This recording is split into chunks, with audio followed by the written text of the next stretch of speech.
Even though it was another awful loss yesterday to the Kansas City Chiefs, we do appreciate everybody who tuned into our watch party. More than 60,000 people joined us throughout the afternoon, picking up a lot of new subscribers. For those of you who haven't subscribed, make sure you hit that subscribe button down below if you want videos every single day on the San Francisco 49ers. And if you are subbed, I want you to type FTTB, Faithful to the Bay, down in the comment section. Show us you're faithful to the Niners Report.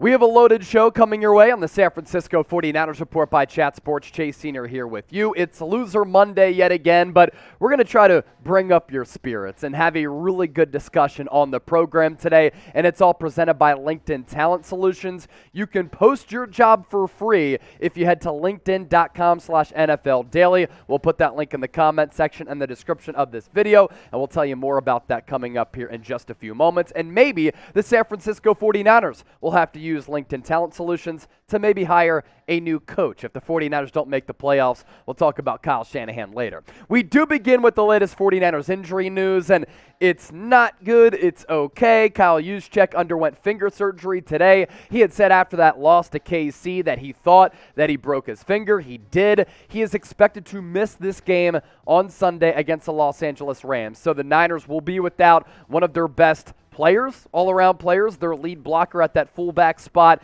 Interested to see what happens there if they even bring in a new fullback to take his spot. Deebo Samuel going to be day-to-day because of a hamstring injury. Didn't really have that level of explosion yesterday. That became very evident. And then Dre Greenlaw. This is good news here because he did have that weird brace on his calf yesterday. He, too, day today. So that right there, the latest 49ers injury news as they get ready to take on the Los Angeles Rams. What we're also talking about on today's show, NFL trade deadline coming your way on November 1st. Could the 49ers look to upgrade at cornerback? Because without Emmanuel Mosley, this defense has gotten torched in back-to-back weeks. I'm going to hold Kyle Shanahan accountable. I have credited him with being a very smart football mind, but it's time to really take a look at some numbers like we did last week as well, to be fair, and really hold him accountable to a couple of degrees. And then is Kyle Shanahan losing the locker room? Some players had some very interesting things to say about Kyle Shanahan. But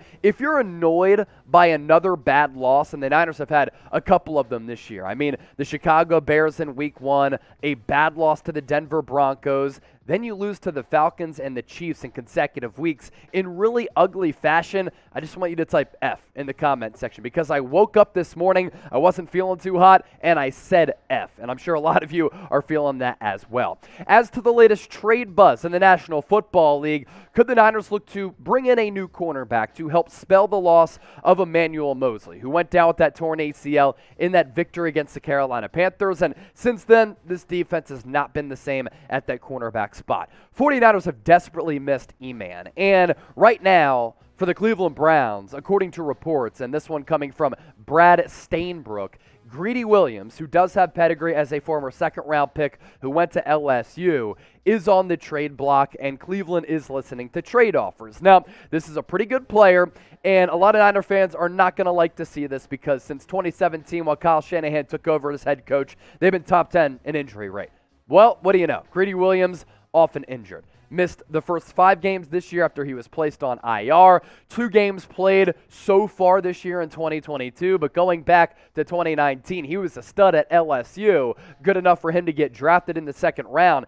10 pass breakups last year. So when he actually is on the field, this dude has some ability, but the Browns might go through a fire sale. They're 2-5, not playing good football. They've lost consecutive games, and with Greedy Williams, I like the player. I just don't like the fact that he has suffered so many injuries, and he'd be coming to a team that has a problem with injuries. And props to Mooney Ward yesterday for giving it a go against the Kansas City Chiefs. He was featured on the injury report all last week in the lead up to that game with that hamstring injury. And it's awesome when a football player displays toughness. Maybe he shouldn't have been out there. He got consistently cooked against his former team. He didn't look like his normal self prior to that Atlanta Falcons game, and that's when he suffered that hamstring injury. He was playing like one of the best cornerbacks in the game. But yesterday, he looked anything but that. As for the Niners' defensive concerns, on top of Mooney Ward and going up against KC, they got thrashed, they got dominated. they got embarrassed. And I thought that Andy Reid and Steve Spagnuolo really just outclassed and outcoached Kyle Shanahan and DeMeco Ryans. KC was able to bait the Niners defensive line on a couple of occasions. We know that the Niners defense, led by DeMeco and Nick Bosa, they like to be aggressive with their front four. Well, KC allowed the Niners defensive linemen to get upfield, and then they had a couple of those drop-off passes or Patrick Mahomes threw deep downfield, and in turn, the Niners pass rush was neutralized all throughout the day. Nick Bosa only had 1 sack, and the Niners consistently did not generate a pass rush on Patrick Mahomes. It's one of the big keys, honestly. And then back-breaking third downs, just brutal plays, especially that one to Jerick McKinnon on the 3rd and 20, which really did turn the complexion of the game, in my opinion. Consistently big played was this defense, and bad cornerback play, some because of injuries, but also just bad technique. So because the Niners defense has had back-to-back poorest performances, I do want to pose this question for you to see what you think about this Niners defense. Sound off, Niner gang. Niners defense is O for overrated, U for underrated, P for properly rated. Let me know right now. Still to come on the show, Kyle Shanahan has to be better.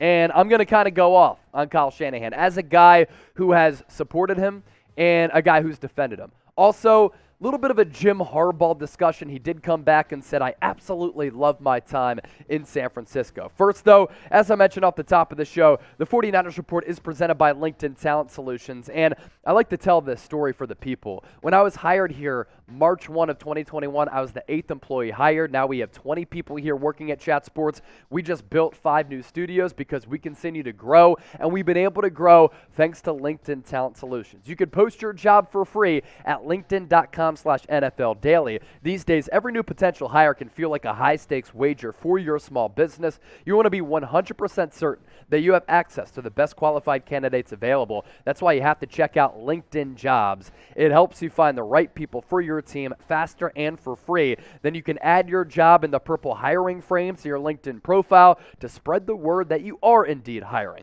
Simple tools like screening questions make it easy to focus on candidates with just the right skills and experience so that you can quickly prioritize who you'd like to interview and hire. LinkedIn Jobs helps you find the qualified candidates you want to talk to faster.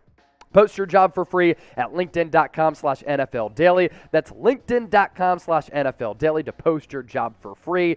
Terms and conditions do apply. And all of your support here with every single channel that we have here at Chat Sports, especially the 49ers Report, allows us to continue to flourish and thrive in a very competitive digital media sports space. All right, let's pivot now to Kyle Shanahan. This conversation has to be had. We talked about it a little bit during our post-game show on Call-In. Many people are to blame for the Niners' loss to the Kansas City Chiefs. Kyle Shanahan, DeMeco Ryans, Jimmy Garoppolo, the list goes on and on and on. But Kyle Shanahan is the head coach of this organization. He is the CEO. He oversees everything that transpires within this organization. And he deserves blame for the Niners' 3-4 start to the season, as once again they're going to have to climb out of a hole just like they did last year. And some of these numbers are very troubling with Kyle Shanahan in his career and here in 2022. This year, when the Niners are down at halftime, 0-2, back-to-back weeks, that has been the case. Since 2017, when his teams are down at halftime, San Francisco down 7-30 to that record. Down after 3 quarters this year, 0-2. Since 2017, a 4-31 record. When San Francisco is down 3 or more points going into the 4th quarter, Kyle Shanahan's team since 2017 when he was hired, 1-30. You know what's not good enough? You know it ain't it? You know won't cut it with a blue blood franchise that is looking to get a 6th Lombardi trophy to join the likes of the Pittsburgh Steelers as well as the New England Patriots. That ain't going to do it. You know, it's also unacceptable when your teams are very sloppy. The 49ers, they're sloppy. Very, very sloppy. 57 penalties so far this year. That's tied for 5th in the NFL. 27 offensive penalties. That's 9th. 23 penalties on the defensive side of the rock. That's tied for 9th. 7 special teams penalties. That's also top 7. 350 penalty yards. That is 12th in the NFL. And it's clear to see, and this is why a lot of people are frustrated, because they know that this roster is loaded. The 49ers are a very talented team. They are also a very sloppy team. And yes, players do make mistakes on the football field. They do commit penalties. But some of the best coaches over the course of NFL history, whether it's Bill Belichick or back in the day with Bill Walsh, who a lot of you are familiar with. That falls on the head coach if your teams are not maximizing their own level of talent and when they are sloppy. Other signs of a bad team, and this is what we've seen transpire this year.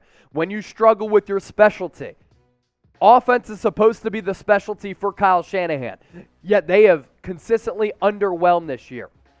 The 49ers offense, also outside of the script, very West Coast offense oriented. Kyle Shanahan doesn't run the West Coast offense, but that's where really it was founded by Bill Walsh. You set up your 15 plays, you practice those throughout the week. Once you get outside of that script, you have to make adjustments. Kyle Shanahan has failed to do that. This offense also lacks consistency. That falls on the playmakers as well as the play calling.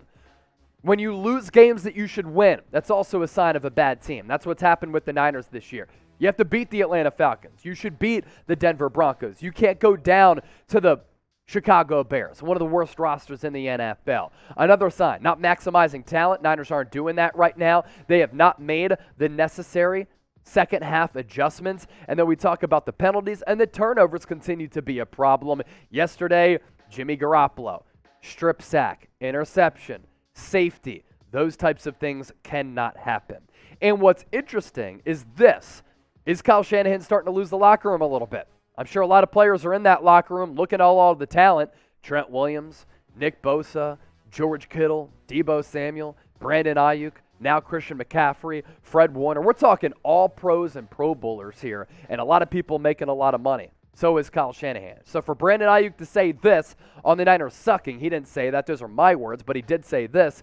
I just feel like we have too many people that can change the game to just score 23 points. People can ask about the defense, but at the end of the day, we got to put up more points than the other team. That's how I feel. We got to cut down the penalties. We have to cut down the mistakes. Every individual person has to look at themselves and worry about what they have to do on each individual play. If we do that, I think we will be just fine. Until then, I don't see the results changing. And George Kittle echoed that sentiment.